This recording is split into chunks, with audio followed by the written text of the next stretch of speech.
ponemos de pie.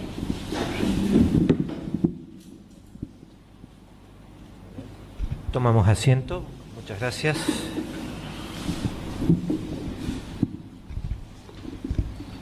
Bueno, vamos a pasar a la nueva etapa.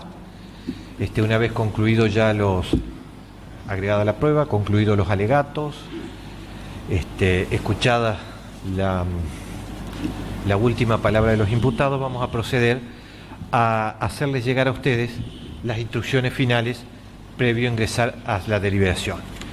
Rápidamente les explico, la deliberación se les va a entregar una copia.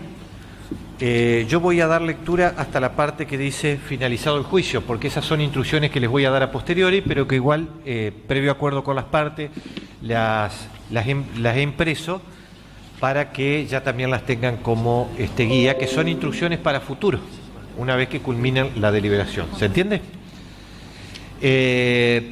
Por eso verán que se le entregan tanto a jurados titulares como a jurados suplentes. Quiero también darles la tranquilidad que una vez que ustedes se retiren a deliberar, ¿no es cierto?, que quedarán en esta sala, ¿no es cierto?, es decir, en situaciones no pandémicas, en otras situaciones, serían ustedes quienes se retirarían y esta sala quedaría vacía. Por una cuestión edilicia vamos a hacer al revés, nos vamos a retirar nosotros, las partes y yo, y van a quedar ustedes solos. Y quiero darles la tranquilidad de que todos los accesos van a quedar cerrados, ¿saben? Es a los efectos de lo que les voy a señalar de la libertad de conciencia que debe tener sí o sí el jurado, y que yo ya cuando les leí el artículo 66, recuerdan el primer día, deben tener ustedes. Ustedes no deben de ninguna manera ser molestados por nada y por nadie, ¿se entiende? Deben tener la más absoluta libertad de decisión. Por eso les voy a dar las instrucciones, incluso de cómo, ante quién tienen que dirigirse para hacer el nexo conmigo, ¿no es cierto? Ni yo, ni el gobierno, ni ninguna persona debe influir en la decisión de ustedes, ¿saben? Digo el gobierno en sentido genérico, ¿no es cierto? Es decir, nadie, por más poder que tenga, puede influir en la decisión de ustedes en este día. Voy a pasar a leer las instrucciones finales, que les pido que tengan ustedes la paciencia y tengan la atención suficiente para leerlas. Yo cualquier cosa voy a ir explicando. Si las partes no tienen inconveniente, también voy a agregar alguna explicación mía, como para que se entiendan esas instrucciones. Hemos tratado de ser, esas instrucciones, les digo, han sido consensuadas, ¿no es cierto?, también con las partes. Y también en este sentido han sido lo más, aunque parezca mentira porque la ven en extenso, han sido lo más simplificadas posible. Bueno, comienzo. Miembros del jurado, en primer lugar quiero agradecerles por su atención durante el juicio. Por favor, presten atención a las instrucciones que les estoy por dar. También les daré copia de ellas por escrito, como tal cual lo he hecho llegar. Pronto ustedes abandonarán esta sala de juicio y comenzarán a discutir el caso en la sala de deliberaciones del jurado. Cuando comenzamos este juicio y en diferentes instancias el mismo, los instruí acerca de algunas reglas legales de aplicación general o para parte de la prueba a medida que iba siendo recibida. Dichas instrucciones siguen siendo aplicables. Ahora les daré algunas instrucciones más, las mismas cubrirán varios tópicos, considérenlas, digamos, como un todo. No señalen alguna como más importante y presten menos o ninguna atención a otra. Todas revisten la misma importancia, a menos que yo le diga otra cosa. Primero les explicaré vuestras obligaciones como jurado y les diré las reglas generales de derecho que se aplican en todos los juicios por jurado. Segundo, los instruiré acerca de las reglas específicas de derecho que regulan este caso y la prueba que han escuchado. Luego les explicaré lo que la Fiscalía debe probar más allá de duda razonable a fin de establecer la culpabilidad de los acusados por él o los delitos imputados. Allí les explicaré cada uno de los delitos imputados por la Fiscalía y los delitos menores incluidos que pueden corresponder sus elementos y cómo se prueban. Luego les informaré sobre las defensas alegadas por los acusados y otras cuestiones que surgen de la prueba que han escuchado. Finalmente les explicaré los veredictos que ustedes pueden rendir y el modo en el que pueden enfocar vuestras discusiones del caso en la sala de deliberaciones del jurado. Es importante que escuchen muy atentamente todas estas instrucciones.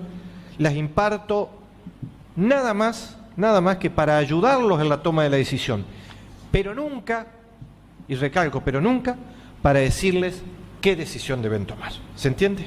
Son ustedes quienes deben tomar esa decisión. A. Obligaciones del juez y del jurado. En todo juicio penal con jurados hay dos jueces. Yo soy uno, ustedes son el otro. Yo soy el juez del derecho, ustedes son los jueces de los hechos. Como juez del derecho es mi deber presidir el juicio. Yo decido qué prueba la ley les permite a ustedes escuchar y valorar, cuáles no y qué procedimiento se seguirá en el caso. Al terminar la producción de la prueba y tras escuchar los alegatos finales de las partes, es mi deber explicarles las reglas de derecho que ustedes deberán observar y aplicar para decidir este caso. Como jueces de los hechos, vuestro primer y principal deber es decidir cuáles son los hechos de este caso. Ustedes tomarán esta decisión teniendo en cuenta toda la prueba presentada durante el transcurso del juicio. No habrá ninguna otra evidencia. No considerarán nada más que la prueba del juicio. Ustedes están facultados a sacar conclusiones derivadas de vuestro sentido común siempre que estén basadas en las pruebas que ustedes acepten. Sin embargo, no deberán especular jamás sobre qué prueba debería haberse presentado o permitirse suponer o elaborar teorías sin que exista prueba para sustentarla. ¿Se entiende? Es decir, trabajan solamente en base a la prueba que se ha rendido aquí en el juicio. Y no debe ser un veredicto especulativo, sino en base a lo que precisamente, ¿no es cierto?, ustedes tienen. ¿Se entiende esto? ¿Estamos todos de acuerdo en esta explicación? Decidir los hechos es vuestra exclusiva tarea, no la mía. La ley no me permite comentar o expresar mis opiniones con respecto a cuestiones de hecho. Yo no puedo participar de modo alguno en esa decisión. Por favor, ignoren lo que pueda haber dicho o hecho que los haga pensar que prefiero un veredicto por sobre otro. La prueba no tiene que dar respuesta a todos los interrogantes surgidos en este caso. Ustedes solo deben decidir aquellas cuestiones que sean esenciales para decidir si los delitos han sido o no probados, más allá de la duda razonable. Vuestro segundo deber consiste en aplicarle a los hechos que ustedes determinen la ley que yo les impartiré en estas instrucciones. Es absolutamente necesario que ustedes comprendan, acepten y apliquen la ley tal cual yo se las doy y no como ustedes piensan que es o como les gustaría a ustedes que fuera. Esto es muy importante porque la justicia requiere que a cada persona juzgada por el mismo delito la traten de igual modo y le apliquen la misma ley. Si yo cometiera un error de derecho, todavía puede hacerse justicia en este caso. La oficina judicial registra todo lo que yo digo.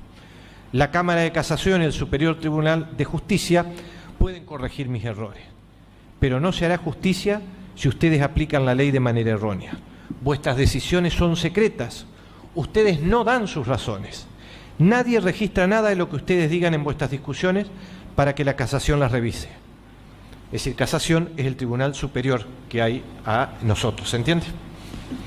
Por esa razón es muy importante que ustedes acepten la ley tal cual yo se las doy y la sigan sin cuestionamiento. Entonces, es vuestro deber aplicar la ley que yo les explicaré a los hechos que ustedes determinen para que alcancen vuestro veredicto. Por último, deben saber que el jurado es independiente, soberano e indiscutiblemente responsable por su veredicto, libre de cualquier interferencia o presiones del tribunal, de las partes o de cualquier otra persona por sus decisiones. Ningún jurado podrá ser jamás castigado o sujeto a penalidad alguna por los veredictos que rindan, a menos que aparezca que lo decidieron, corrompidos por vía del soborno o que lo hicieron contra su conciencia. ¿Se ha entendido hasta acá? ¿Estamos de acuerdo? ¿Cualquier duda, por favor? Listo. Improcedencia de información externa. Ustedes deberán ignorar por completo cualquier información radial, televisiva o proveniente de periódicos, telefonía celular o internet, tales como SMS, blog, email, Twitter, Facebook, Instagram, etcétera, que hayan escuchado, leído o visto sobre este caso o sobre cualquiera de las personas o lugares involucrados o mencionados en ella. Dichos informes y cualquier otra información externa a la sala del juicio acerca del caso no constituye prueba. No consulten a terceros ajenos al jurado ni a ninguna otra fuente externa, ni mucho menos posteen fotos, comentarios, mensajes de texto u opiniones por las redes sociales u otras. No sería justo decidir este caso en base a información no presentada o examinada por las partes ante este tribunal y que no forman parte de la prueba en el juicio. Solo ustedes, y no los medios de comunicación o cualquier otra persona, son los únicos jueces de los hechos. Irrelevancia de prejuicio o lástima. Ustedes deben considerar la prueba y decidir el caso sin dejarse influenciar por sentimientos de prejuicio, parcialidad, miedo o lástima. No deben dejarse influenciar por la opinión pública. Nosotros esperamos y tenemos derecho a vuestra valoración imparcial de la prueba. Repito, ustedes juzgan hechos, si estos ocurrieron o no, y la responsabilidad o no de las personas acusadas en la realización o comisión de los mismos. No juzgan los antecedentes o historia de vida de dichas personas. Esto un poco explico al margen, es lo que hoy se habló acá, el derecho penal de acto y el derecho penal de autor. Nosotros, nuestro derecho penal es un derecho penal de acto. Juzgamos acontecimientos y la participación y la responsabilidad de las personas en esos acontecimientos. No juzgamos la historia de vida de estas personas. ¿Se entiende? ¿Han comprendido? Eso. Irrelevancia del castigo. El castigo no tiene nada que ver con vuestra tarea, la cual consiste en determinar si la Fiscalía ha probado la culpabilidad de los acusados más allá de toda duda razonable. La pena no tiene lugar en vuestras deliberaciones o en vuestra decisión.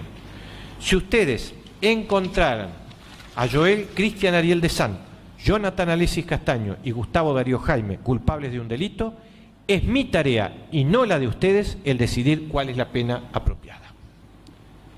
Tarea del jurado, posibles enfoques. Cuando entren a la sala del jurado para comenzar sus deliberaciones, es muy importante que ninguno de ustedes empiece diciéndole al conjunto que ya tiene una decisión tomada y que no la modificará a pesar de lo que puedan decir los demás. Como jurados es vuestro deber hablar entre ustedes y escucharse el uno al otro. Discutan y analicen la prueba. Expongan sus propios puntos de vista. Escuchen lo que los demás tienen para decir. Intenten llegar a un acuerdo unánime si esto es posible.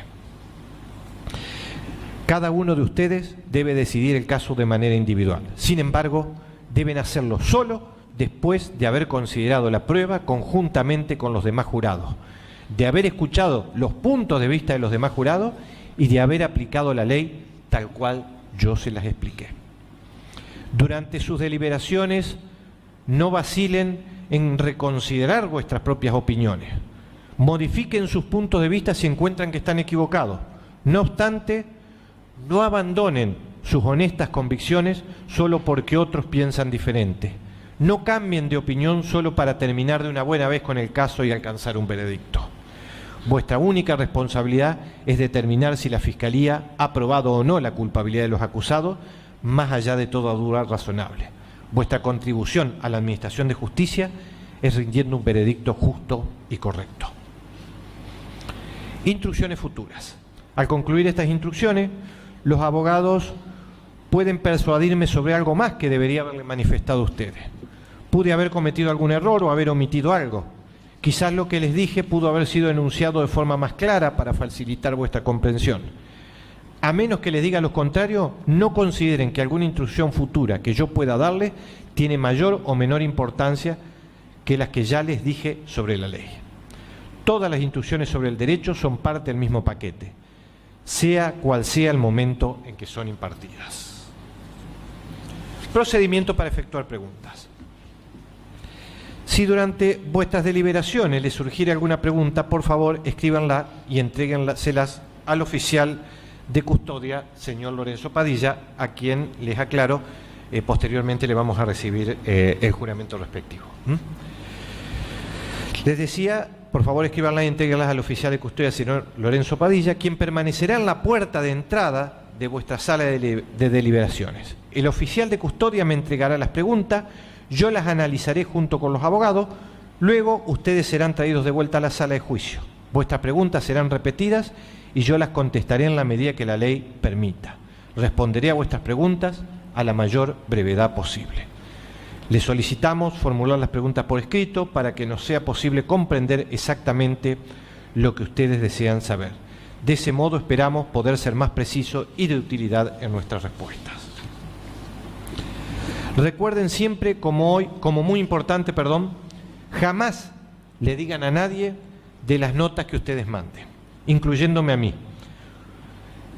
Es decir, jamás le digan a nadie en las notas que me manden, incluyéndome a mí, cómo están las posturas en el jurado, sea numéricamente o de otra forma, incluyendo la cuestión de la culpabilidad o no culpabilidad del jurado. ¿Se entienden? Nunca digan cómo están las votaciones, ¿me entienden? Nunca, jamás, desde ni a mí ni a nadie. La deliberación es secreta. Es decir, junto con las preguntas, ¿se entiende? No coloquen jamás eso, como va. Ya después les voy a dar una instrucción sobre el caso que supongan ustedes, ya más adelante, no hayan llegado a la unanimidad. ¿Saben cómo deben colocarlo para precisamente no violar este deber que les dije? ¿Saben? ¿Se entendió? Requisitos del veredicto. Vuestro veredicto debe ser unánime. Esto es, todos ustedes deberán estar de acuerdo con el mismo veredicto, sea de no culpable o de culpable. Ustedes deben hacer todos los esfuerzos razonables para alcanzar un veredicto unánime. Consúltense los unos a los otros, expresen vuestros puntos de vista, escuchen los de los demás, discutan sus diferencias con una mente abierta, hagan lo mejor posible para decidir este caso. Todos deben considerar la totalidad de la prueba de manera justa, imparcial y equitativa. Vuestra meta debe ser intentar alcanzar un acuerdo unánime que se ajuste a la opinión individual de cada jurado. Cuando ustedes alcancen un veredicto unánime, el portavoz del jurado, el cual deberán elegir previamente, ¿no es cierto?, entre ustedes elijan un portavoz, deberá asentarlo en el formulario del veredicto y notificar al oficial de custodia. Regresaremos a la sala de juicio para recibirlo. El portavoz del jurado leerá los veredictos en corte abierta y delante de todos los presentes. Si ustedes no alcanzan un veredicto unánime, me lo informarán por escrito a través de su portavoz y luego les diré el camino a seguir. Vamos ahora a los principios generales del derecho. Presunción de inocencia.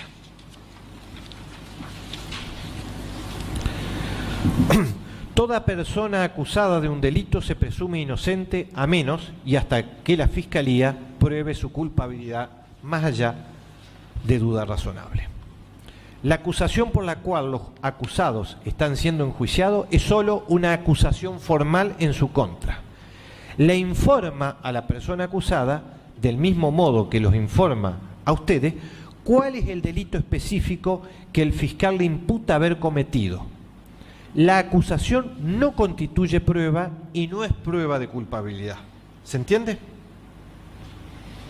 La presunción de inocencia es uno de los principios fundamentales con que nuestra Constitución Nacional ampara a todos sus habitantes. Esto significa que ustedes deben presumir o creer que Joel Cristian Ariel de San, Gustavo Darío Jaime y Jonathan Alexis Castaño son inocentes. Dicha presunción los protege a lo largo de todo el proceso, incluidas vuestras deliberaciones al final del juicio. Para poder derribar esa presunción de inocencia, la Fiscalía tiene la carga de probar y de convencerlos, más allá de duda razonable, que los delitos y los hechos que se imputan a los acusados fueron cometidos y que ellos fueron quienes los cometieron. Carga de la prueba. Los acusados no están obligados a presentar prueba ni a probar nada en este caso. En particular, no tienen que demostrar su inocencia, por los delitos con que lo los acusan.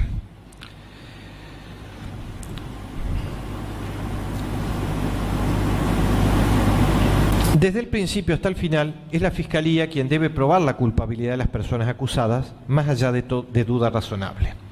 Es la Fiscalía quien debe probar la culpabilidad de Joel Cristian Ariel de San, Gustavo Darío Jaime y Jonathan Alexis Castaño. No son los acusados los que deben probar su inocencia. Ustedes deben encontrar a los acusados no culpables de un delito, a menos que el fiscal los convenza, más allá de duda razonable, que ellos son culpables de haber cometido dicho delito. Duda razonable. La frase "más allá de duda razonable" constituye una parte muy importante de nuestro sistema de justicia constitucional en materia penal. Cada vez que usen la palabra duda razonable en sus deliberaciones, deberán considerar lo siguiente. Una duda razonable no es una duda inverosímil, forzada, especulativa o imaginaria. No es una duda basada en lástima, piedad o prejuicio. Es una duda basada en la razón y en el sentido común. Es la duda que surge de una serena, justa e imparcial consideración de toda la prueba admitida en el juicio. Es aquella duda que de manera lógica puede surgir de las pruebas, de la debilidad de las pruebas, por contradicción entre las pruebas o por falta de pruebas en apoyo de la acusación. No es suficiente que ustedes crean que Joel Cristian Ariel de San, Gustavo Darío Jaime y Jonathan Alexis Castaño son probable o posiblemente culpables. En esa circunstancia ustedes deben declararlos no culpables, ya que el fiscal no los ha convencido de la culpabilidad de los acusados, más allá de duda razonable. Deben también recordar, sin embargo, que resulta casi imposible probar un hecho con certeza absoluta o matemática. No se exige que el fiscal así lo haga. La certeza absoluta es un estándar de prueba que es imposible de alcanzar en el mundo humano. Sin embargo, el principio de prueba más allá de duda razonable es lo más cercano que existe a la certeza absoluta. Es mucho más que un simple balance de probabilidades. Si al finalizar el caso y después de haber valorado toda la prueba rendida en el juicio, ustedes están seguros de que los delitos imputados fueron probados y que los acusados Joel Cristian Ariel de San, Gustavo Darío Jaime y Jonathan Alexis Castaño fueron quienes lo cometieron, deberán emitir un veredicto de culpabilidad, ya que ustedes habrán sido convencidos de su culpabilidad por ese delito más allá de duda razonable. Si al finalizar el caso y basándose en toda la prueba, ustedes tienen una duda razonable en cuanto al grado o grados del delito o entre los distinta gravedad, solo podrán declarar culpable a Joel Cristian Ariel de San, Gustavo Darío Jaime y Jonathan Alexis Castaño por el grado inferior del delito o por el delito de menor gravedad. Si al finalizar el caso y basándose en toda la prueba o en la inexistencia de prueba en apoyo de la imputación, ustedes no están seguros de que el delito imputado haya existido o que Joel Cristian Ariel de San, Gustavo Darío Jaime y Jonathan Alexis Castaño fueron quienes lo cometieron, ustedes deberán declararlos no culpables de dicho delito, ya que la Fiscalía fracasó al intentar convencerlos más allá de duda razonable. ¿Se entienden hasta acá las instrucciones? Cualquier cosa, estoy abierto a cualquier pregunta, ¿eh? Por favor, no duden en preguntar. Sí, cómo no. Jurado número 10. Ajá, sí. Sí.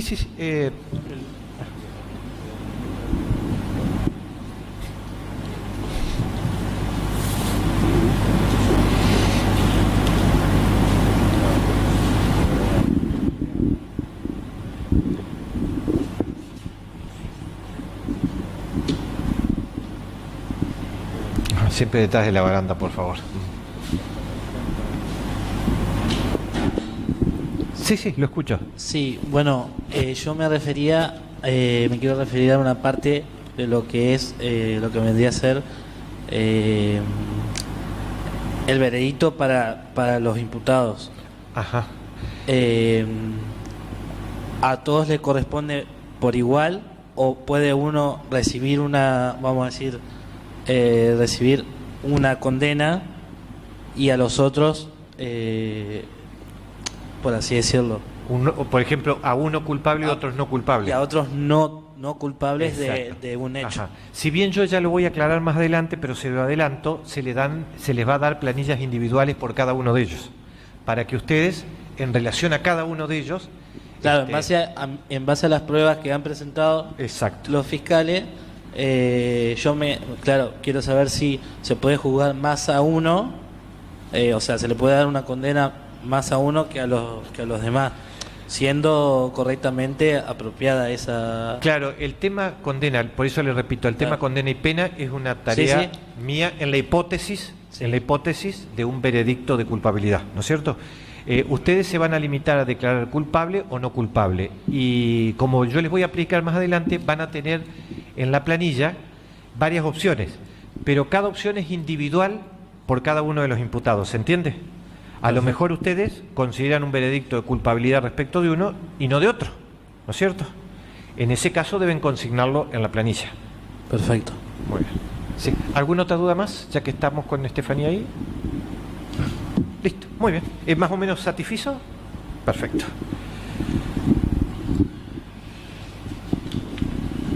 Yo creo que estábamos en negativa a declarar al imputado. Estábamos ahí, sí. Negativa a declarar del acusado, o en este caso de los acusados, ¿no es cierto? Otro principio fundamental de nuestra Constitución es el que establece que toda persona acusada de un delito tiene el derecho a negarse a declarar sin que esa negativa haga presunción alguna en su contra. Yo creo que lo expliqué varias veces acá cuando los imputados fue el momento de que prestaran declaración en su calidad de tal. La Constitución exige que la Fiscalía pruebe sus acusaciones contra el acusado. No es necesario para el imputado desmentir nada, ni se le exige demostrar su inocencia. Es a la Fiscalía quien le incumbe la prueba de su culpabilidad mediante prueba más allá de toda duda razonable. El acusado, en este caso, bueno, serían Castaño o los acusados Jaime, Castaño y Dezán, ejercitaron su derecho, ejercitaron su derecho fundamental de la Constitución al elegir no declarar en este caso. No deben ver eso como una admisión de su culpabilidad o ser influenciado de ningún modo por esta decisión de él o de ellos. Ningún jurado puede alguna vez preocuparse porque los acusados hayan o no declarado en este caso. Valoración de la prueba. A fin de tomar una decisión, ustedes deben considerar cuidadosamente y con una mente abierta la totalidad de la prueba presentada durante el juicio. Son ustedes quienes deciden qué prueba es fidedigna y creíble. Pueden encontrar algunas pruebas no confiables o menos confiables que otras. Dependerá exclusivamente de ustedes qué tanto o qué tan poco creerán o confiarán en el testimonio de cualquier testigo. Ustedes pueden no creer o creer solo una parte o en la totalidad de la prueba. Puedo hacer una pequeña aclaración también que me parece que sería válida en relación al punto anterior si la parte no tienen problema. Les decía, el imputado puede abstenerse de declarar. Ese silencio no puede ser valorado en su contra, como tampoco debe ser, como sucedió acá, valorado negativamente, que a lo mejor en una etapa del juicio no declararon y en otra sí. ¿Se entiende? Eso tampoco puede ser visto de una manera negativa o en contra de ello. No sé si están de acuerdo con esta instrucción. Bueno, repito, vuelvo. Valoración de la prueba. A fin de tomar una decisión, ustedes deben considerar cuidadosamente y con una mente abierta la totalidad de la prueba presentada durante el juicio. Son ustedes quienes deciden qué prueba es fidedigna y creíble. Pueden encontrar algunas pruebas no confiables o menos confiables que otras. Dependerá exclusivamente de ustedes qué tanto o qué tan poco creerán y confiarán en el testimonio de cualquier testigo. Ustedes pueden no creer o creer solo una parte o en la totalidad de la prueba. Cuando ustedes estén en la sala de deliberaciones del jurado para analizar el caso, utilicen el mismo sentido común que usan a diario para saber si las personas con las que se relaciona saben de lo que están hablando y si están diciendo la verdad. No existe una fórmula mágica para decidir qué tanto o qué tan poco creerle el testimonio a un testigo o la medida en la que confiarán en él para decidir este caso. Pero algunas cosas que deben considerar son las siguientes. ¿Pareció sincero el testigo? ¿Existe algún motivo por el cual el testigo no estaría diciendo la verdad? ¿Tenía el testigo un interés en el resultado del juicio o tuvo alguna razón para aportar prueba más favorable a una parte que a la otra? ¿Parecía el testigo capaz de formular observaciones precisas y completas acerca del evento? ¿Tuvo él o ella una buena oportunidad para hacerlo? ¿Cuáles fueron las circunstancias en las que realizó la observación? ¿En qué condición se encontraba el testigo? ¿Fue el evento en sí mismo algo inusual o parte de una rutina? ¿Parecía el testigo tener buena memoria? ¿Tenía el testigo alguna razón para recordar las cosas sobre las que testifica? ¿Parecía genuina la incapacidad o dificultad que tuvo el testigo para recordar los eventos o parecía algo armado como excusa para evitar responder las preguntas? ¿Parecía razonable y consistente el testimonio del testigo mientras declaraba? ¿Era similar a o distinto de lo que otros testigos dijeron acerca del mismo evento?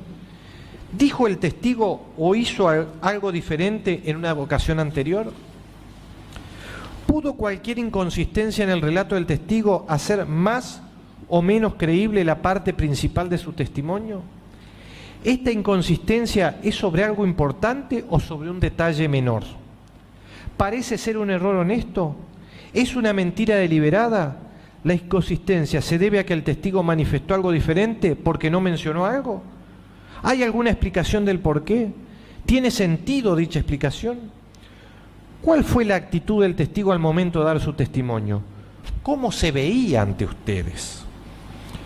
No obstante, no se precipiten a conclusiones basadas enteramente en cómo ha declarado el testigo. Las apariencias pueden ser engañosas. Dar testimonio en un juicio no es una experiencia común para muchos testigos. Las personas reaccionan y se muestran de maneras diferentes. Los testigos provienen de distintos ámbitos, tienen diferentes capacidades, valores y experiencia de vida.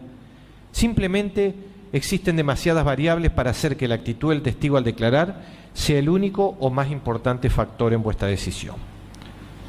¿Le han ofrecido al testigo o recibió dinero o tratamiento preferente o cualquier otro beneficio para que éste testificara como lo hizo? ¿Hubo alguna presión o amenaza usada contra el testigo que afectara la verdad de su testimonio? Estos son solo algunos de los factores que ustedes podrían tener en cuenta al tomar una decisión en la sala de deliberaciones. Estos factores podrían ayudarlos a decidir qué tanto o qué tan poco le creerán o confiarán en el testimonio de un testigo. Ustedes también pueden evaluar otros factores. Recuerden, un jurado puede creer o descreer de toda o de una parte del testimonio de cualquier testigo. Al tomar vuestra decisión, no consideren solamente el testimonio de los testigos, también tengan en cuenta el resto de las pruebas que se presentaron. Decidan qué tanto o qué tan poco confiarán en ellas, tanto como en los testimonios o cualquier admisión para ayudarlos a decidir el caso. Cantidad de testigos. ¿Qué tanto o qué tan poco confiarán en el testimonio de los testigos? No depende necesariamente del número de testigos que testifiquen, sea a favor o en contra de cada parte. Vuestro deber es considerar la totalidad de la prueba. Permiso.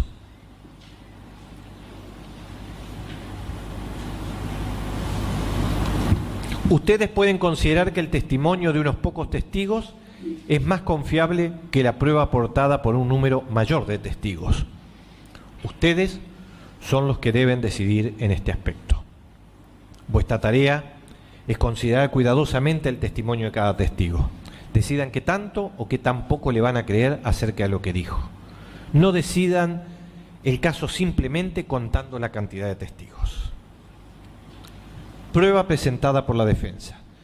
Si ustedes creen que la prueba presentada por Joel Cristian Ariel de San, Jonathan Alexis Castaño y Gustavo Darío Jaime de que no existió delito o de que ellos no lo cometieron, deben declararlos no culpables. Aun cuando no creyeren en la prueba a favor del acusado, si la misma los deja con una duda razonable sobre su culpabilidad o sobre algún elemento esencial del delito imputado, ustedes deben declararlo no culpable de tal delito. aun cuando la prueba a favor de los acusados no los dejara con una duda razonable con respecto a su culpabilidad o a un elemento esencial del delito que se le imputa, solo podrán condenarlos si el resto de la evidencia que ustedes aceptan prueba su culpabilidad más allá de duda razonable. ¿Se entiende? Vamos a pasar a otro ítem. Principios de la prueba. Tipos de prueba y definición de prueba. Para decidir cuáles son los hechos del caso, ustedes deben considerar sola la prueba que vieron y escucharon en la sala de juicio. Consideren toda la prueba al decidir el caso. La prueba incluye lo que cada testigo declaró al contestar las preguntas formuladas por los abogados, es decir, sean abogados de la Fiscalía, acusadores o de la defensa. Las preguntas en sí mismas no constituyen prueba, a menos que el testigo esté de acuerdo en que lo que se le preguntó era correcto. Las respuestas del testigo constituyen prueba. Lo que declaró el acusado en el juicio también es prueba a ser valorada por ustedes. El acusado o los acusados en este caso, ¿no es cierto? En caso de que el acusado decida declarar, recordándole que no está obligado a hacerlo, ustedes deben saber que el acusado, a diferencia de los testigos, no declara bajo juramento, por lo que podrá decir en su defensa cosas verdaderas o falsas sin que ello implique la comisión de delito alguno. Si me permiten las partes, un pequeño excurso, una pequeña aclaración. Vieron que los testigos sí declaraban bajo juramento, y yo le hacía saber de las penalidades del falso testimonio. Los imputados no declaran bajo juramento, así que por lo tanto pueden, como le señala la instrucción, decir cosas verdaderas o falsas. Acoto esto, ¿no es cierto?, para que ustedes vean las diferencias entre ambas situaciones. ¿Se entendió? Si estas explicaciones mías los confunden más, por favor díganmelo, ¿saben? Por favor. Si son aclaratorias, bueno, bienvenido. La prueba también incluye todas las cosas materiales que fueran exhibidas en el juicio. Se les llama pruebas materiales. Cuando se retiren a deliberar a la sala del jurado, dichas cosas irán con ustedes al recinto. Repito, cuando se retiren a deliberar a la sala del jurado, dichas cosas irán con ustedes al recinto. Ustedes pueden, pero no tienen la obligación de examinar dicha prueba allí. De qué manera y en qué medida lo hagan, dependerá de ustedes. La prueba también incluye las estipulaciones de las partes. Las estipulaciones son pruebas. Se llaman estipulaciones los hechos que las partes acordaron dar por probados. Ustedes deben considerar estos hechos como prueba en este caso. Es decir, lo que las partes estuvieron de acuerdo en dar ya por probado. En este caso, las partes estuvieron de acuerdo en relación a los siguientes hechos. Acuerdo probatorio, hechos. Que el día 19 del 10 de 2019, a las 18 horas, Marcelo Sifón estaba en su casa, como refiere el hecho, con un arma de fuego y recibe un disparo en su frente izquierda, lo que provoca la muerte el día 20 de octubre de 2019 como consecuencia de un traumatismo cráneoencefálico grave causado por la penetración de un proyectil de arma de fuego en el cráneo con destrucción de masa encefálica. Eso es lo que las partes están de acuerdo entre sí. Eso es lo que se llama una estipulación probatoria. Y que, como les dije, constituye prueba. Definición de lo que no es prueba. Según les expliqué antes, hay ciertas cosas que no son prueba. No deben valorarlas o basarse en las mismas para decidir este caso. Los alegatos de apertura y de clausura de los abogados no son prueba. Los cargos que la Fiscalía les expuso y que ustedes escucharon al comienzo de este juicio no son prueba. Tampoco es prueba nada de lo que yo o los abogados hayamos dicho durante este juicio, incluyendo las instrucciones que les estoy brindando ahora, habiendo explicado al principio la finalidad de las mismas. Solo son prueba lo dicho por los testigos, los peritos y las pruebas exhibidas. En ocasiones durante el juicio, uno de los abogados objetó una pregunta que el otro le efectuó a un testigo. Lo que los abogados hayan dicho al formular o contestar dicha objeción no es prueba. Tampoco deben darle importancia al hecho de que yo haya declarado procedente o no la objeción, o de que ustedes hayan sido excluidos de la sala cuando yo la decidí. Prueba directa y prueba circunstancial. Alguno de ustedes puede haber escuchado los términos prueba directa y prueba circunstancial. Ustedes pueden creer o basarse en cualquiera de las dos en mayor o menor medida para decidir este caso. En ciertas ocasiones los testigos nos cuentan lo que vieron o escucharon personalmente. Por ejemplo, un testigo podría decir que vio que llovía afuera. Esto se denomina prueba directa. Sin embargo, a menudo los testigos declaran cosas respecto a las cuales a ustedes se les pedirá que saquen ciertas conclusiones. Por ejemplo, un testigo podría decir que vio entrar a alguien con un impermeable y un paraguas, ambos mojados y goteando. Si ustedes le creen a este testigo, podrán concluir que afuera llovía, a pesar de que la evidencia sea indirecta. La prueba indirecta es llamada a veces prueba circunstancial. ¿Se entendió esto? Al igual que los testigos, las pruebas materiales exhibidas en el juicio pueden aportar evidencia directa o circunstancial. Para decidir el caso, ambos tipos de prueba valen lo mismo. La ley las trata ambas de igual manera. Ninguna es necesariamente mejor o peor que la otra. En cada caso, vuestra tarea es decidir a qué conclusiones llegarán basándose en la prueba como un todo, tanto directa como circunstancial. Para poder decidirse, utilicen vuestro sentido común y experiencia. Permiso.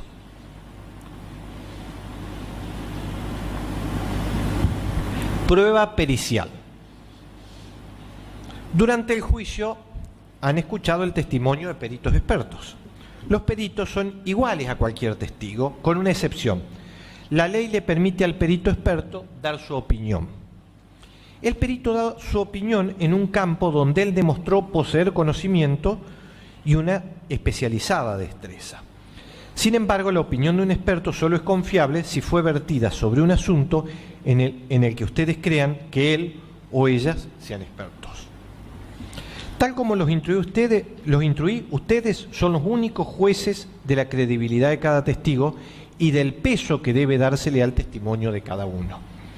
Al hacer esta determinación sobre el testimonio del perito experto y sumado al otro test de credibilidad que les dije respecto a los testigos comunes, ustedes deben valorar y sopesar lo siguiente. A. El entrenamiento del perito. B. Su experiencia y sus títulos o la falta de ambos. C. Las razones, si es que fueron dadas, para cada opinión. D. Si la opinión es apoyada por hechos que ustedes encuentran de la evidencia. E. Si la opinión es razonable. Y F. Si es consistente con el resto de la evidencia creíble del caso. Pueden tomar en cuenta la opinión del experto, mas ella no es vinculante para ustedes. En otras palabras, no se les exige que acepten la opinión de un experto al costo de excluir los hechos y circunstancias revelados por otros testimonios o pruebas.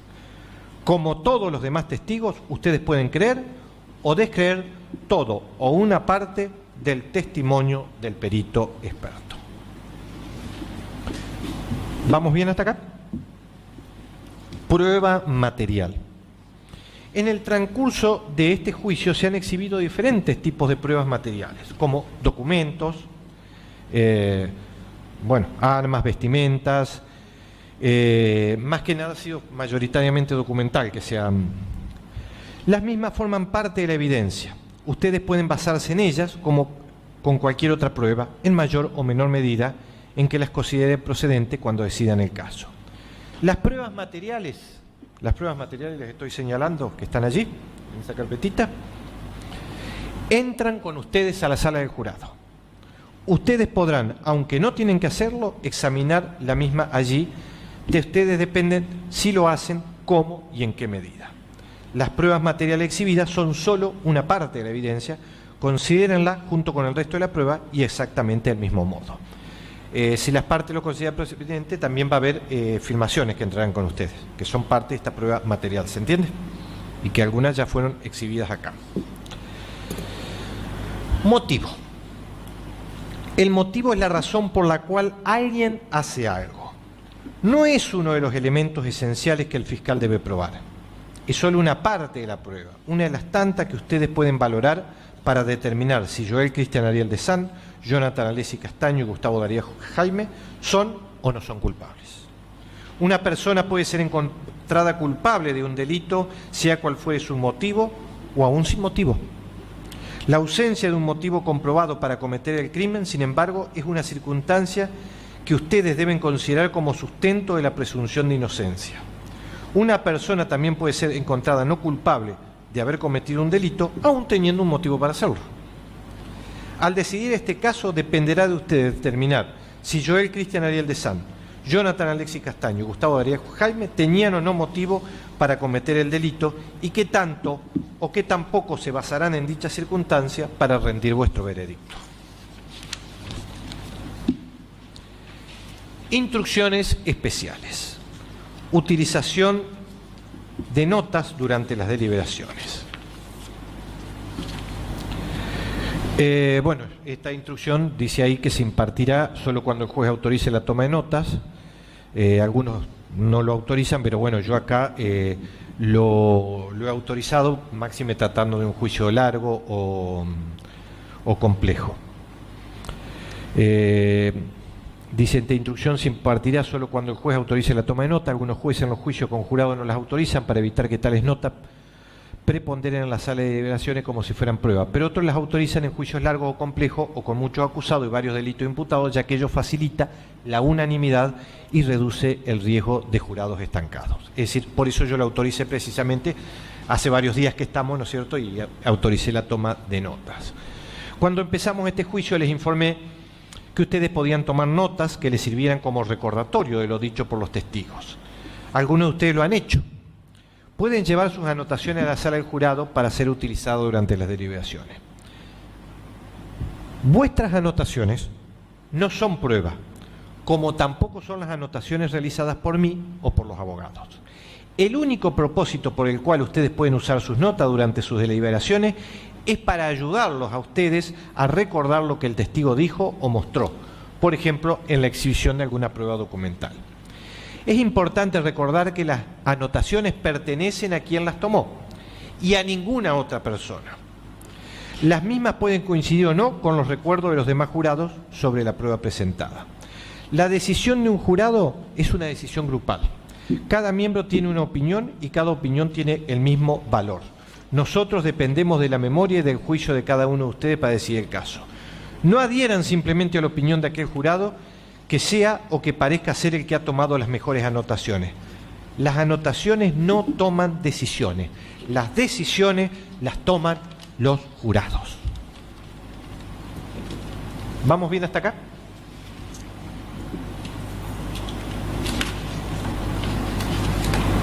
Derecho penal aplicable, los delitos.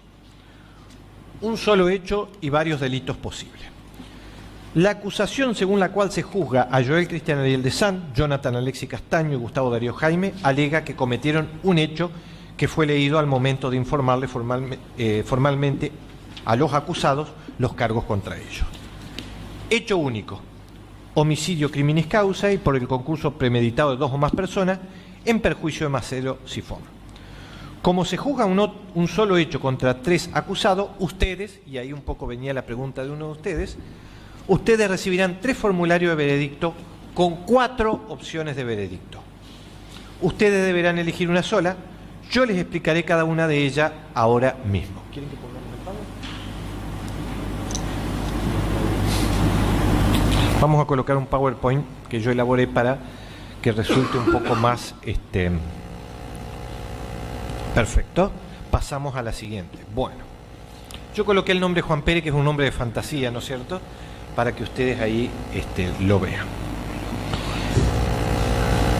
Al valorar la prueba para decidir el veredicto por este hecho, ustedes deben considerar la posibilidad de que, a pesar que la prueba pueda no convencerlo de que Joel Cristian Ariel de San, Jonathan Alexis Castaño, Gustavo Darío Jaime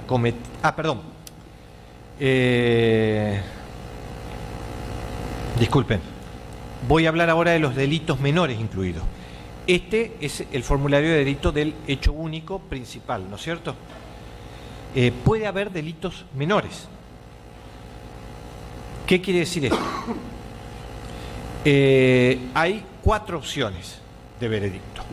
No sé, perdón si los confundo. Les explico, hay 4 opciones de veredicto que ustedes van a encontrar ahí. Yo les leí la primera, vuelvo a leerlo, ¿no es cierto?, que es un solo hecho y varios delitos posibles. El hecho único, homicidio criminis causa, y por el concurso premeditado de 2 o más personas en perjuicio de Marcelo Sifón. Como se juzga un solo hecho contra 3 acusados, ustedes recibirán 3 formularios de veredicto con 4 opciones de veredicto. Ustedes deberán elegir una sola, yo les explicaré cada una de ellas ahora mismo. Voy a comenzar por los delitos menores. Al valorar la prueba para decidir el veredicto por este hecho, ustedes deben considerar la posibilidad de que, a pesar que la prueba pueda o no convencerlo que Joel Cristian Ariel de San, Jonathan Alexis Castaño y Gustavo Darío Jaime cometieron el delito principal por los cuales los acusa la Fiscalía, puede que haya prueba de que cometieron otros actos que constituirían un delito menor incluido en el delito principal. De allí que si ustedes deciden que la acusación por el delito principal no ha sido probada más allá de duda razonable, necesitarán a continuación decidir si Joel Cristian Ariel de San, Jonathan Alexis Castaño y Gustavo Darío Jaime son culpables de cualquier delito menor incluido en el delito principal, conforme ya se los explicaré. Para darles un simple ejemplo, en este juicio Joel Cristian Ariel de San, Jonathan Alexis Castaño y Gustavo Darío Jaime están acusados en el hecho único del delito de homicidio criminis causa y por concurso premeditado de 2 o más personas en perjuicio de Marcelo Sifón. Este es el delito, el hecho único de homicidio criminis causa y por el concurso premeditado 2 o más personas en perjuicio de Sifón. Los delitos menores incluidos en este delito principal son 2. El homicidio simple calificado por el uso de armas de fuego y el homicidio en exceso de legítima defensa. O el homicidio también se le llama homicidio en exceso en el ejercicio de legítima defensa. Modo de decisión en el hecho único. Y aquí vamos al power. ¿Tenemos un cursor por ahí a mano? ¿No? Bueno, no importa. ¿Alcanzan a ver bien la diapositiva? ¿Se alcanza a ver bien o más o menos?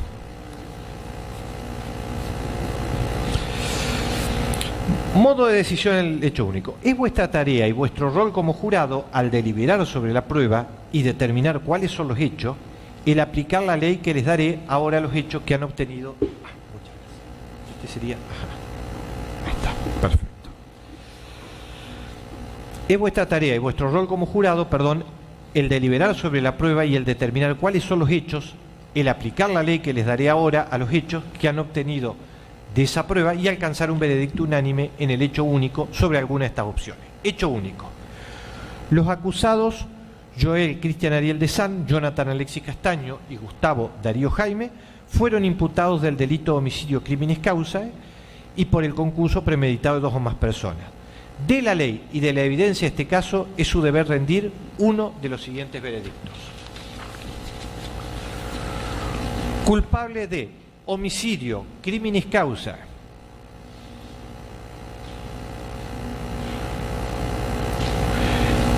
repito, culpables de homicidio criminis causa o por el concurso premeditado de 2 o más personas, pudiendo elegir ambas opciones que ustedes consideren, ¿no es cierto?, que son culpables de criminis causa y por el concurso premeditado de 2 o más personas.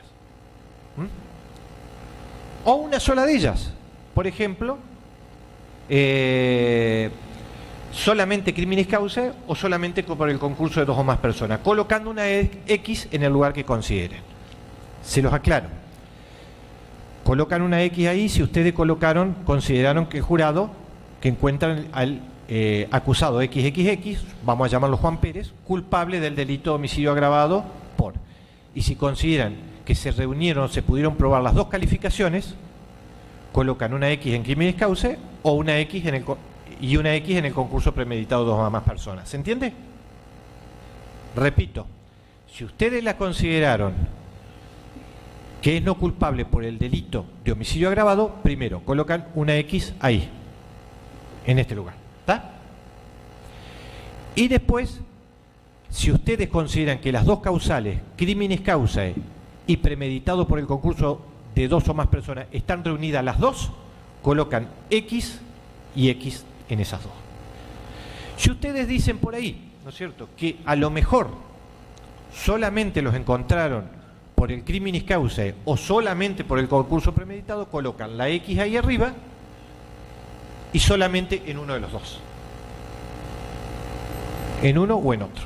¿Se entendió? ¿Estamos? Perfecto.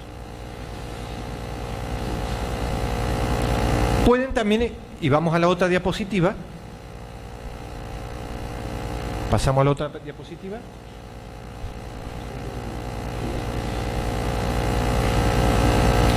Pueden tener las otras opciones. Que ustedes lo encuentren, a lo mejor el jurado por unanimidad, al acusado Juan Pérez culpable del delito menor incluido de homicidio simple. ¿No es cierto? Que no hayan llegado a la opción 1, no los convenza la opción 1, pero estén convencidos de esta opción.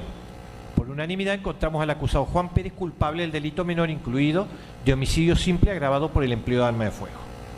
Entonces colocan la X ahí. Supongamos que la opción 2 tampoco los dejó conforme, ¿se entiende?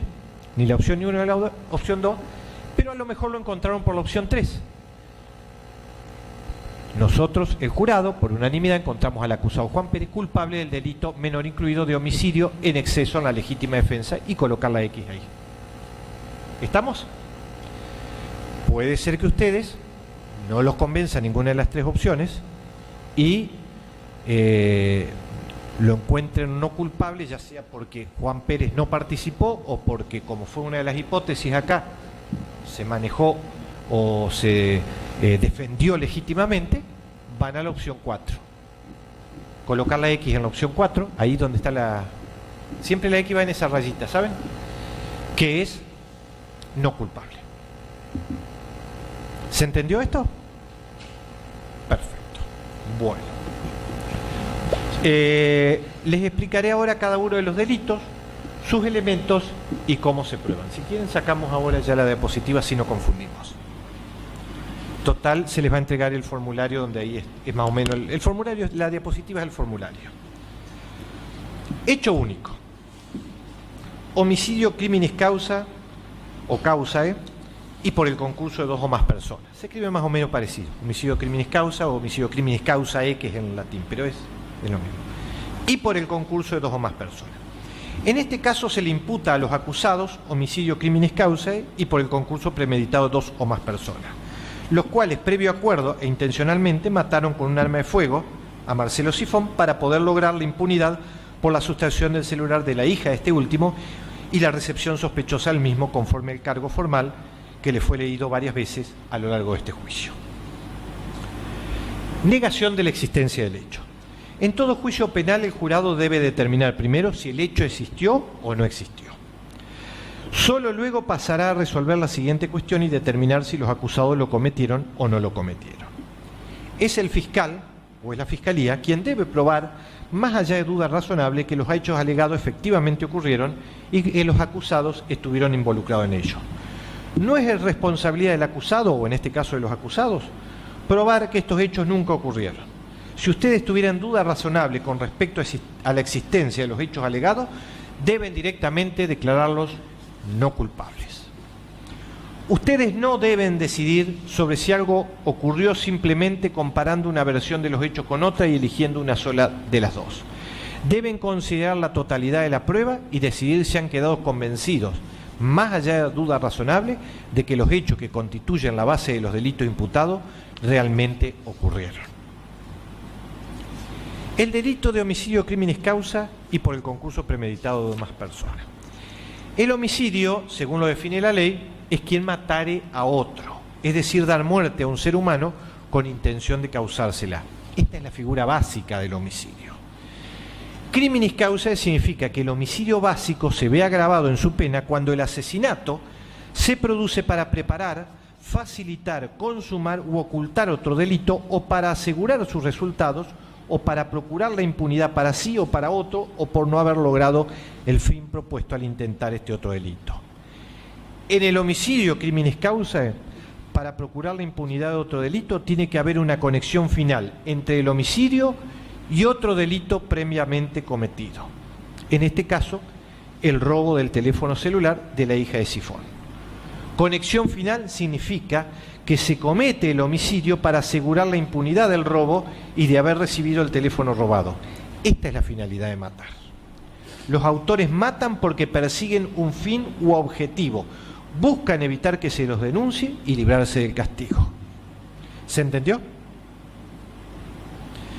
Por el concurso premeditado de dos o más personas implica que la figura se agrava cuando participan en la causación de la muerte del autor con el acuerdo de al menos dos personas más que pueden ser partícipes o coautores, y además requiere la presencia del autor y esas dos o más personas efectiva llevando adelante el propósito de matar. Es decir, que efectivamente está la presencia de estas personas llevando adelante el propósito de matar. El autor y estas otras personas, que pueden ser o coautores o partícipes, pero deben efectivamente, ¿no es cierto?, deben estar, se requiere la presencia efectiva de ellos llevando adelante ese propósito de matar. ¿Se entendió? En este caso se imputa a los tres acusados que mataron a Sifón, luego que éste les reclamara la entrega de un teléfono celular Samsung Galaxy J4 de color gris con línea 154-16736, previamente sustraído ilegítimamente a su hija MS, el que estos tenían en su poder. Que la muerte de Sifón se acusa además que ocurre por el acuerdo de estas tres personas, quienes presentes en el lugar, uno de ellos le da muerte con el auxilio de los otros dos. Ahora se los explicaré más detalladamente. El homicidio criminis causa y por el concurso premeditado de dos o más personas requiere que la Fiscalía pruebe estos 4 puntos más allá de toda duda razonable. Primero, que la muerte no discutida de Marcelo Sifón se produjo como consecuencia de la acción criminal de Joel Cristian Ariel de San, Jonathan Alexis Castaño y Gustavo Darío Jaime. Bueno, está mal enumerado, en realidad es 2 que sigue ahí. Joel Cristian Ariel de San, Alexis Castaño y Gustavo Darío Jaime tuvieron la intención de matar a Sifón.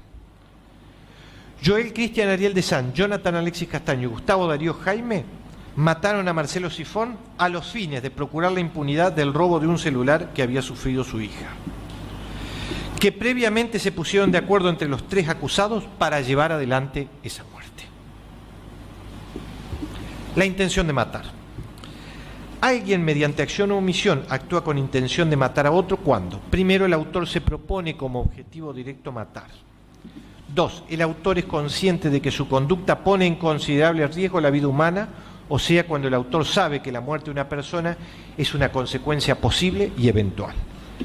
En cualquiera de estos dos casos, el homicidio es intencional. La acción de matar a otro incluye una serie de acciones relacionadas, ideadas, llevadas a cabo y dirigidas a un solo designio o propósito. La Fiscalía debe convencerlo, más allá de duda razonable, que la acción de los acusados fue causa directa de la muerte de la víctima. Una causa directa es una causa real, sin la cual la muerte de la víctima no hubiera ocurrido. El homicidio criminis causa es el asesinato de la víctima para facilitar, consumar u ocultar otro delito y para asegurar sus resultados o procurar la impunidad para sí, para otro o por no haber logrado el fin propuesto al intentar otro delito. El homicidio por concurso de otras personas es que haya existido un acuerdo previo entre al menos 3 sujetos con la intención de matar y con la presencia de los mismos en el lugar. Es el asesinato de otra persona con la decidida conciencia y voluntad de llevarlo a cabo. Esa decisión debe estar presente en los acusados al momento de la muerte. La intención de matar debe formarse antes del hecho. La cuestión de la intención de matar a Marcelo Sifón para alcanzar la impunidad por el hecho robo del celular de su hija y previo acuerdo entre los acusados es una cuestión de hecho a ser determinada por ustedes a través de la prueba. Pueden llegar a sus propias conclusiones sobre la existencia o ausencia de intención de matar por lograr la impunidad y previo acuerdo premeditado, pero corresponde a la Fiscalía probar, más allá de duda razonable, la existencia de la intención de matar a la víctima conforme dicha finalidad y concertación. Siendo la intención un estado mental, la Fiscalía no está obligada a establecer con prueba directa. Se les permite a ustedes inferir o deducir la intención de quitar la vida de la prueba presentada sobre los actos y eventos que provocaron la muerte, es decir, de los actos y circunstancias que rodearon la muerte, la capacidad mental, motivación, manifestación y conducta del acusado, o los acusados en este caso, que permite inferir racionalmente la existencia o ausencia de la intención de matar a la víctima para alcanzar impunidad, como el acuerdo de voluntades en este sentido. ¿Será suficiente prueba de la intención de matar? Perdón, acá hay un error material. Lo vamos a corregir. A Marcelo Sifón, si la circunstancia del homicidio criminis causa y por el concurso premeditado de más de 2 personas y la conducta de los acusados, Joel Cristian Ariel de San, Jonathan Alexis Castaño y Gustavo Darío Jaime, los convencen más allá de toda duda razonable de la existencia de intención y acuerdo premeditado de matar al momento del homicidio para poder lograr la impunidad por el hecho del robo del celular. Usen vuestro sentido común. Si ustedes consideran como resultado del análisis cuidadoso de toda la prueba presentada y admitida y de conformidad con las instrucciones que les he impartido, que la Fiscalía les probó, más allá de duda razonable, que Joel Cristian Ariel de San, Jonathan Alexis Castaño y Gustavo Darío Jaime cometieron este delito de homicidio criminis causa y por el concurso premeditado de más de 2 personas, deberán declararlos culpables por la opción número 1 que vieron ustedes en pantalla. Opción 2. El delito de homicidio simple. El homicidio simple requiere que la Fiscalía pruebe estos 3 puntos más allá de duda razonable. Primero, Marcelo Sifón está muerto, lo cual está acordado. Recuerden que esa estipulación probatoria está. 2. La muerte de Marcelo Sifón se produjo como consecuencia de la acción criminal de Joel Cristian Ariel de San, Jonathan Alexis Castaño y Gustavo Darío Jaime mediante el uso de armas de fuego. Tercero, Joel Cristian Ariel de San, Jonathan Alexis Castaño y Gustavo Darío Jaime tuvieron la intención de matar a Marcelo Sifón. Son válidas a este respecto todas las explicaciones que les di en la opción número 1 respecto del delito de matar a otro y la intención de matar. Por favor, repásenlas allí. Si ustedes consideran como resultado del análisis cuidadoso de toda la prueba presentada y admitida y de conformidad con las instrucciones que les he impartido que la Fiscalía les probó, más allá de duda razonable, que Joel Cristian Ariel de San, Jonathan Alexis Castaño y Gustavo Darío Jaime cometieron este delito menor incluido homicidio simple, deberán declararlos culpables por la opción número 2. Aquí hay un pequeño error, ¿saben? Por la opción número 2. Opción número 3. Homicidio en exceso de la legítima defensa. Para ello debo comenzar a explicar qué significa legítima defensa. Ella es una causa de justificación dentro de nuestro sistema penal.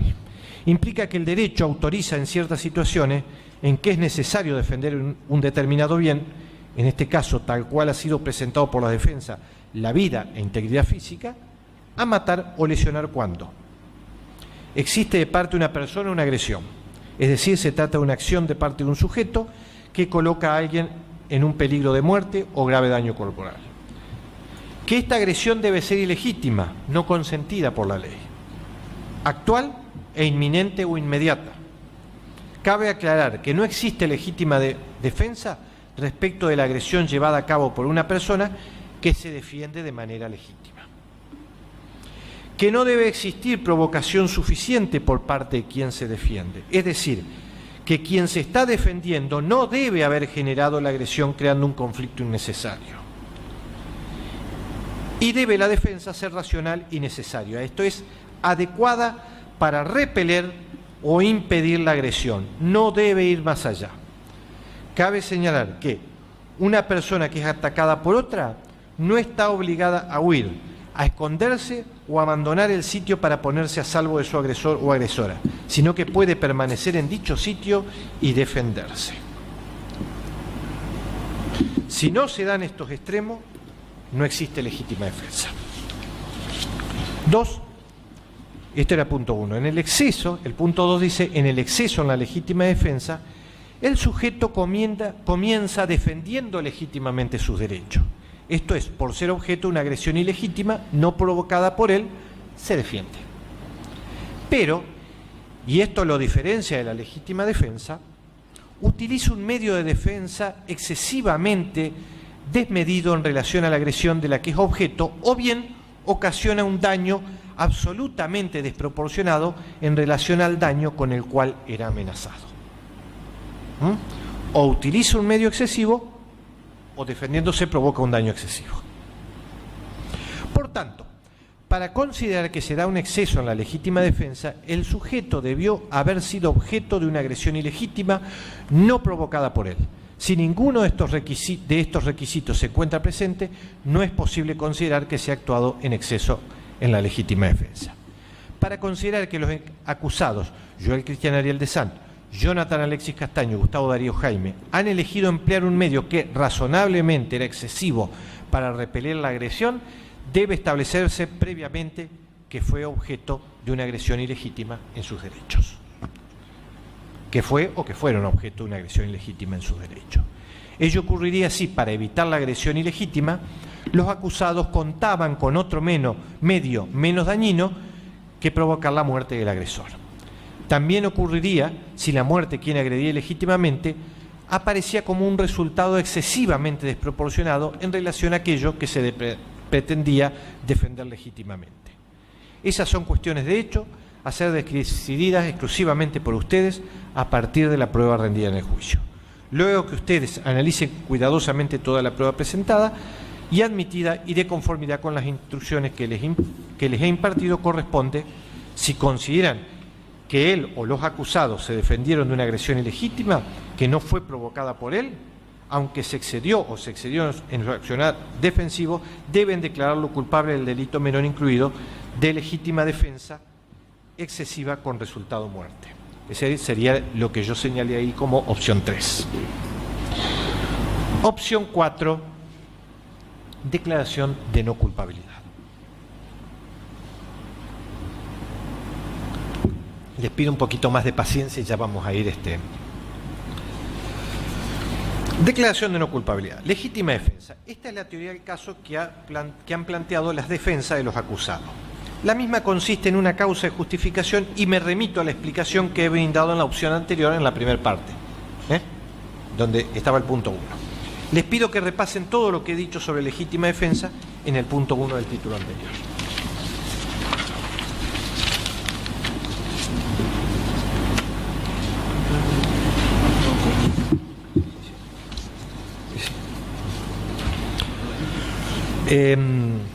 En el homicidio calificado por el arma de fuego también estaba en todo caso, si quieren repasar, eso quedó claro, ¿no? El homicidio simple por el uso de arma de fuego, ¿le quedó claro? Si ustedes, volvemos a la legítima defensa, si ustedes consideran que existe una situación en la cual los acusados se defendieron de una agresión ilegítima, actual e inminente de parte de Marcelo Sifón, sin que existiera previa provocación de parte de los acusados, deben votar por la opción no culpable. Pero si ustedes consideran, como resultado del análisis cuidadoso de toda la prueba presentada y admitida y de conformidad con las instrucciones que he impartido, que la Fiscalía no les probó más allá de duda razonable que los acusados no cometieron delito alguno, o si tienen duda razonable en cuanto a su culpabilidad, deberán declararlo no culpable a través también de la opción número 4. Instrucciones finales, modo de llenar los formularios del veredicto. Como les dije, les entregaré 3 formularios de veredicto, uno para cada acusado, para que ustedes decidan y que ahora les explicaré cómo llenar. Si ustedes alcanzaron un veredicto unánime, el portavoz debe marcar con una cruz en la línea situada a la izquierda de la opción. ¿Podemos volver?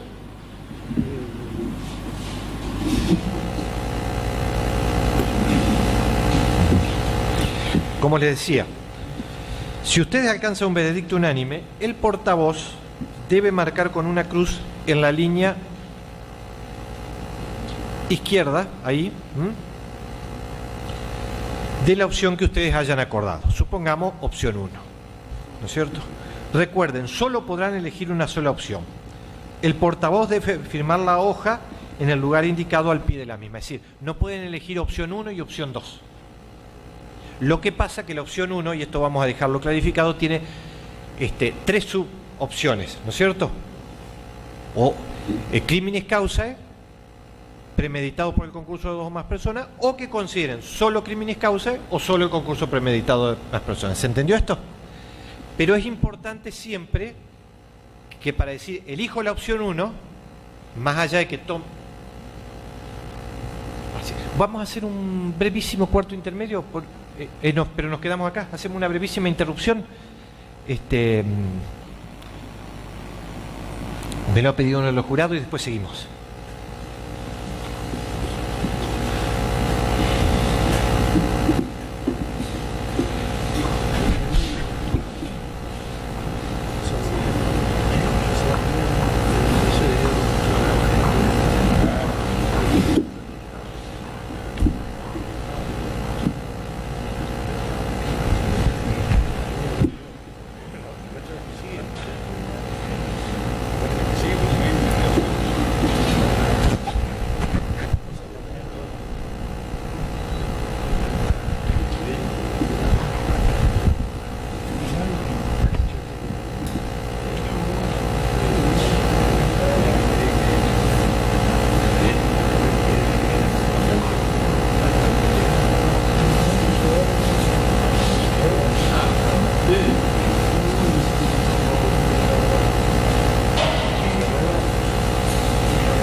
¿Eso qué haces?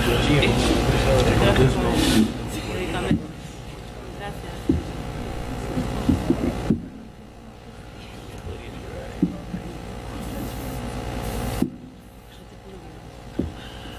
No podía hacer la historia porque era muy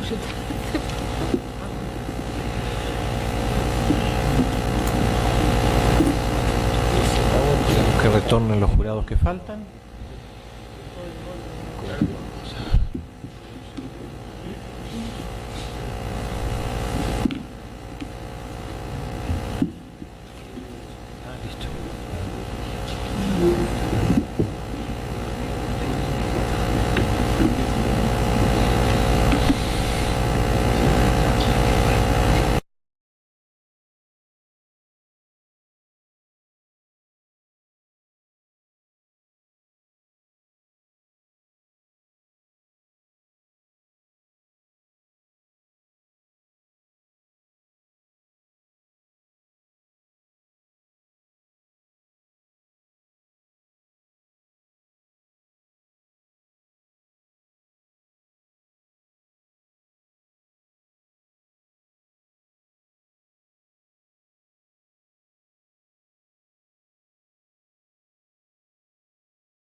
entonces, estamos en las instituciones finales. Les decía que les entregaré 3 formularios de veredicto, uno por cada acusado, para que ustedes decidan, y que ahora les explicaré cómo llenar. Si ustedes alcanzan un veredicto unánime, el portavoz debe marcar con una cruz en la línea citada a la izquierda de la opción que ustedes hayan acordado. Tomamos, por ejemplo, esta. ¿No es cierto? Recuerden, solo podrán elegir una sola opción, 1, 2, 3 o 4, no 1 y 4, no 1 y 2, ¿se entiende? Más allá que les hacía la salvedad, ¿no es cierto?, en esta opción 1 que hay otras opciones más, que ya se las expliqué, estaban comprendidas, ¿no? Sí. El portavoz debe firmar la hoja en el lugar indicado al pie de la misma, o al pie de la misma debe firmar el portavoz del jurado, ¿no es cierto?, quien ustedes designen como portavoz debe firmar la hoja. Rendición del veredicto. No sé si quieren que repasemos o está claro. Por sí o por no está clarito. Listo. Entonces, rendición del veredicto. Si ustedes alcanzaran un veredicto unánime, por favor anuncien con un golpe a la puerta del oficial de custodia que han tomado una decisión. Convocaremos nuevamente a la sala del tribunal para escuchar vuestra decisión. El portavoz del jurado debe llevar los formularios de veredicto a la sala de juicio al ser convocado nuevamente luego de las deliberaciones. Es responsabilidad del portavoz anunciar el veredicto en la sala y entregarme luego el anuncio de los formularios completados. Ustedes no deben dar la razón de vuestra decisión. ¿Se entiende? Conducta del jurado durante las deliberaciones. En instantes, ustedes serán llevados a la sala de deliberaciones del jurado por el oficial de custodia de esta corte o de este tribunal. Lo primero que deben hacer es elegir a una o a un portavoz. Cuando lo hagan, no es necesario que nos notifiquen. Yo lo consignaré más tarde. Su trabajo, el trabajo de este portavoz, es firmar y fechar los formularios de veredicto cuando todos ustedes hayan acordado un veredicto unánime en este caso, y leerlo en voz alta en caso de llegar a unanimidad y a pedido del juez. Según les instruí previamente, al dirigirse ustedes a la sala de deliberaciones del jurado, vuestro deber es consultarse mutuamente y deliberar con el objetivo puesto en alcanzar un veredicto justo. Vuestro veredicto deberá estar basado en los hechos que ustedes determinen de toda la prueba introducida al juicio y en el derecho que les he instruido que se aplica en este caso. Se le entregarán diferentes elementos que ustedes podrán utilizar durante las deliberaciones. Tendrán acceso a toda la prueba documental y material para poder examinarlo durante el tiempo y en el modo que ustedes los deseen. Durante la deliberación, los jurados deberán comunicarse sobre el caso solo entre ellos, solo cuando todos los jurados estén presentes en la sala de deliberación. No empiecen a deliberar hasta que no hayan recibido el sobre con los formularios de veredicto y hasta que no estén los 12 de ustedes reunidos en el recinto. No deben comunicarse con ninguna otra persona fuera de los jurados sobre este caso.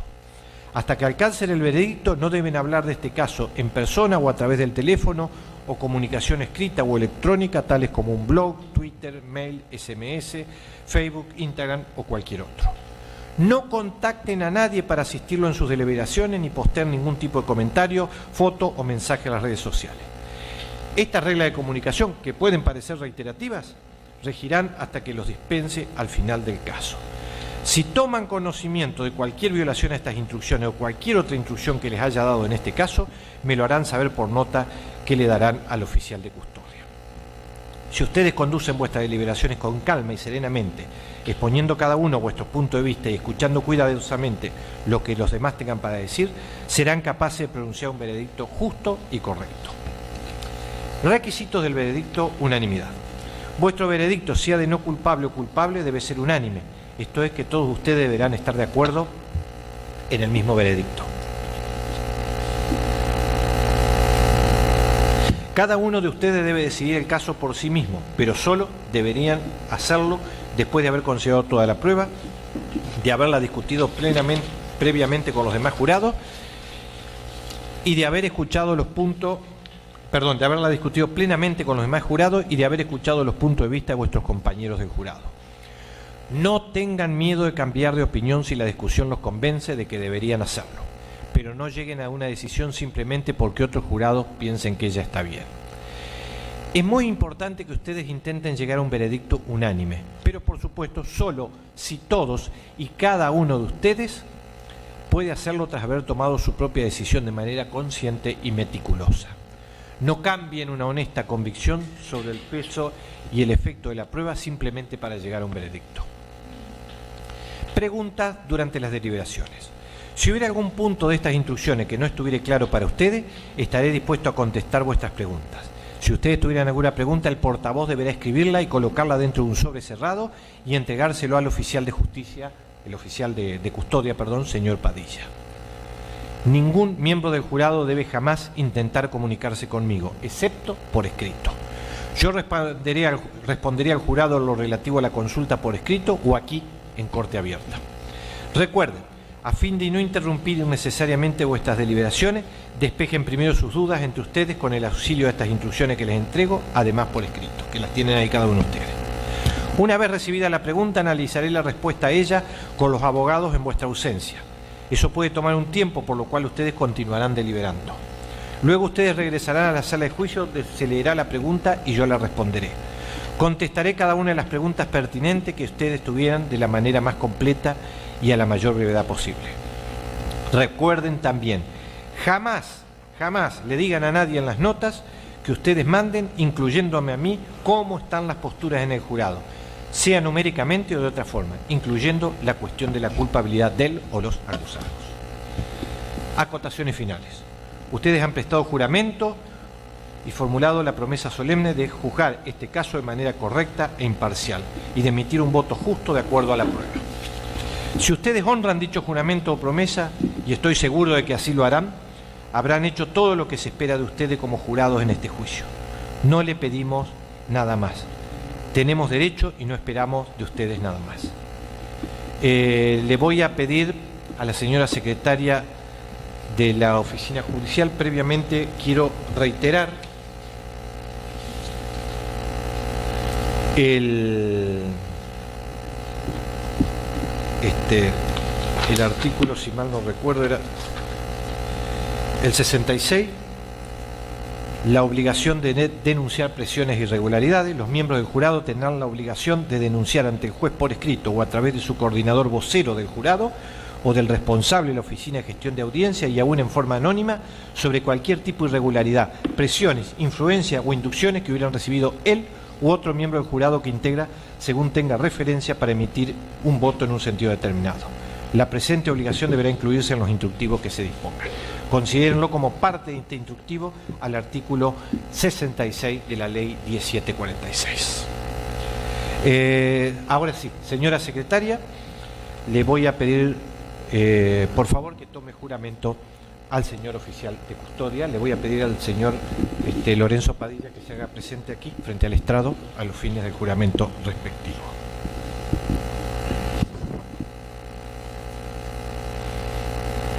Señor Lorenzo Antonio Padilla, ¿jura mantener a los jurados juntos en el sitio destinado por el juez para sus deliberaciones? Sí. ¿Jura no permitir a persona alguna que se comunique en absoluto con el jurado o con cualquiera de sus miembros? Sí. ¿Jura no comunicarse con el jurado o cualquiera de sus miembros acerca de ningún particular relacionado con el proceso? Sí. Bueno, muchas gracias. Finalmente, ¿qué hacer si no se alcanza la unanimidad? De no poder llegar a un veredicto unánime tras haber agotado vuestras deliberaciones, el portavoz del jurado me lo informará por escrito a través del oficial de custodia. Simplemente pondrá por escrito lo siguiente: señor juez, el jurado no llegó a la unanimidad por el hecho respecto de los acusados. Del o los acusados, ¿no es cierto? Recuerden, como muy importante, jamás le digan a nadie en las notas que ustedes manden, incluyéndome a mí, cómo están las posturas en el jurado. Lo repito, esto es importantísimo, sea numéricamente o de otra forma, incluyendo la cuestión de la culpabilidad o no culpabilidad del acusado. Limítense a consignar simplemente que no han alcanzado unanimidad. Yo discutiré con las partes el curso a seguir y luego serán conducidos a la sala del juicio para que yo los instruya cómo continuaremos. Asimismo, deben hacerme saber en el caso de que se entendiera por ustedes, que no se entendiera por ustedes algún concepto, por lo que allí, previa discusión con las partes, les indicaré también el camino a seguir. Señores miembros del jurado, entonces, previo a algunas cuestiones que se procederá por hora, se retirarán ustedes a deliberar. En este caso, como les dije, materialmente nos retiraremos nosotros y quedarán ustedes acá en la sala para efectuar las deliberaciones respectivas. Muchísimas gracias y nosotros esperaremos vuestro veredicto.